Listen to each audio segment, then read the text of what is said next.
Now, apart from being addicted to blue cheese and being about his chicken like it's a two-piece, CJ is kind of a strange rapper, man, I can't even lie. This is a rapper a lot of people have been asking me to talk about and give my take on. He blew up last summer with a song I know you're gonna recognize, Whoopty, Bitch I'm Outside as a Movie. Come on, you recognize that. Anyway, I might just have a thing or two to say about him, so yeah.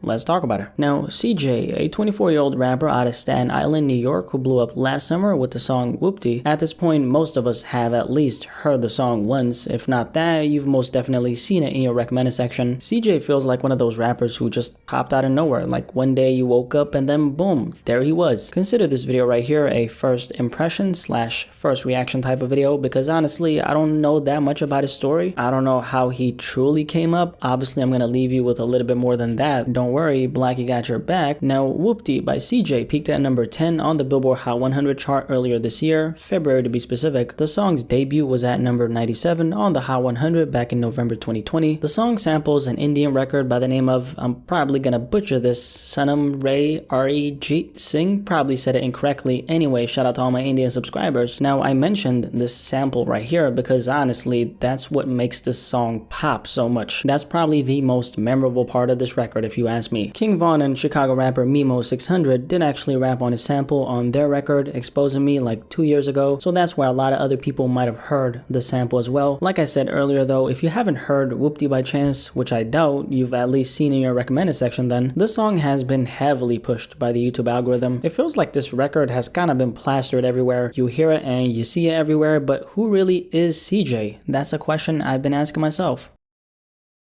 Whenever a rapper blows up, right, initially people are flocking to the music because they don't really know the artist yet. It's almost like when you meet a person for the first time in a social setting and you start to like the person you're getting then and there, but as time progresses, as you start getting exposed to this person, maybe because you work at the same job or you have the same friends, you ask yourself, who really is this person? What are they actually about? Getting exposed to this person is another way of saying this rapper who just blew up, who I'm seeing everywhere in the industry, I want to know more about them. And that's kind of been my whole perspective of CJ. Whoopty is a really big record, no doubt. It's an undeniable hit if we're gonna approach it from the numbers, but can CJ avoid falling into the panda effect?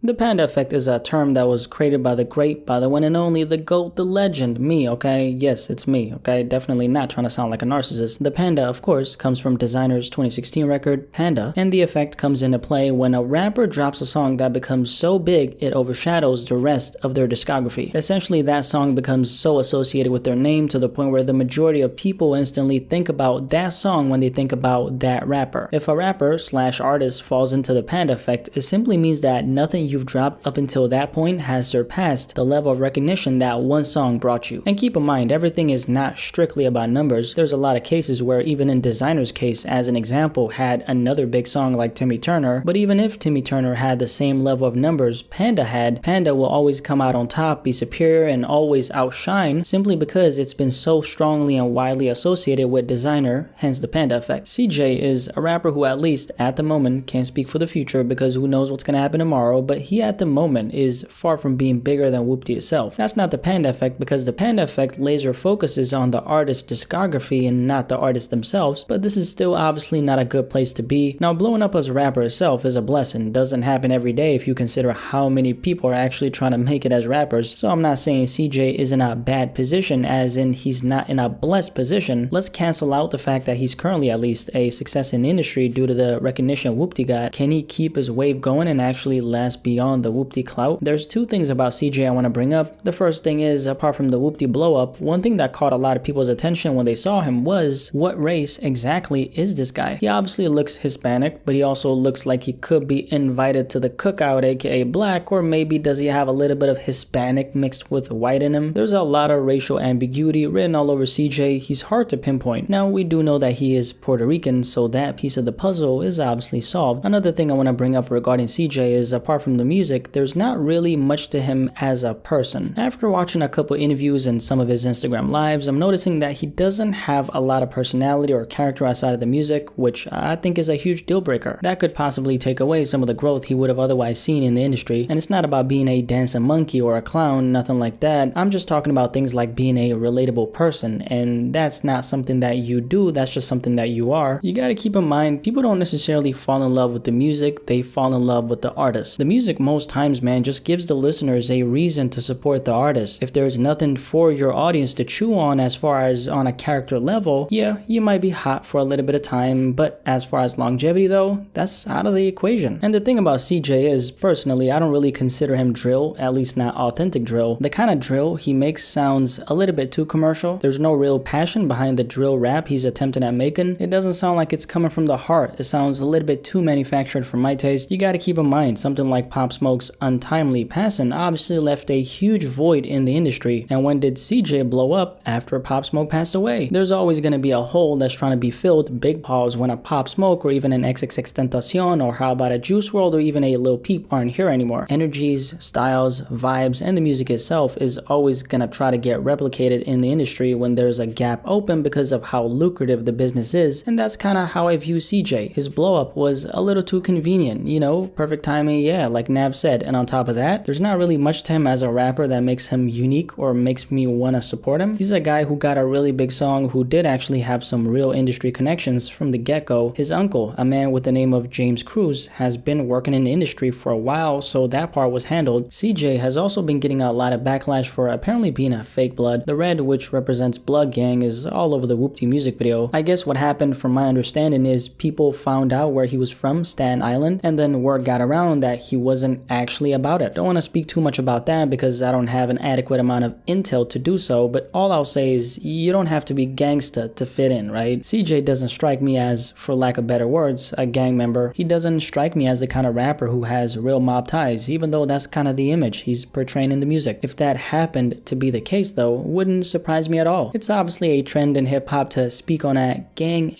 and have ops, but behind closed doors, you don't have any ops, you're not about that life, you never hit a lick, you've never pushed any weight in the streets like you claim. As a matter of fact, the only thing you've ever pushed is that shopping cart at the grocery store, at the produce section. The point I'm trying to make is I think it's important to just be authentic with who you are. If you're not about that life, make it very clear. Don't try to have one foot in and one foot out. At the end of the day, there's consequences that come with that life, and people will, like 6ix9ine always used to say, test your gangsta. So if you say that you're about it, then you will get tested. That's all. Speaking of 6ix9ine, I do see a little bit of 6ix9ine in CJ. I'm talking about the whole strategy of using gang culture as a way to blow up. For 6ix9ine, it obviously backfired. He got caught up in a storm, okay, got locked up and told on the gang.